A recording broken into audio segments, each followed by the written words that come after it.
Sparkle star Mikoy Morales binigyan ng intimate bachelor's party ng Team Groom. Present dyan ang kanyang best woman na si Mikey Quintos, close friends na si Ruru Madrid at Charizo Lamon. Hindi rin nakaligtas sa mata ng fans ang presence ng ex ni Mikey na si Paul Salas.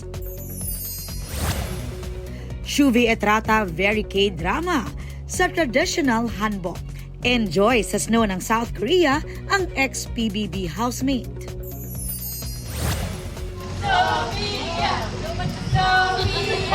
PBB Celebrity Collab Edition 2.0 housemate Sofia Pablo.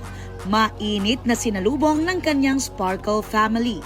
We're very proud of her. I think mas nakilala siya sa loob ng bahay. Kaya ang sinasabi nga niya na she fulfilled her purpose and parang winner na rin siya in our eyes. Because of PBB, people now see me, the real me, and sobrang grateful ako. Siyempre naman, nakakapanghinayang din na lumabas na siya sa bahay. Pero nakaka-proud kasi kumbaga yung first goal talaga ni Sophie bago pumasok is makilala siya ng mga tao.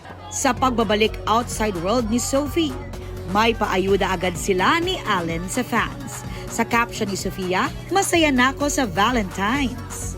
Aubrey Carampel nagbabalita para sa GMA Integrated News.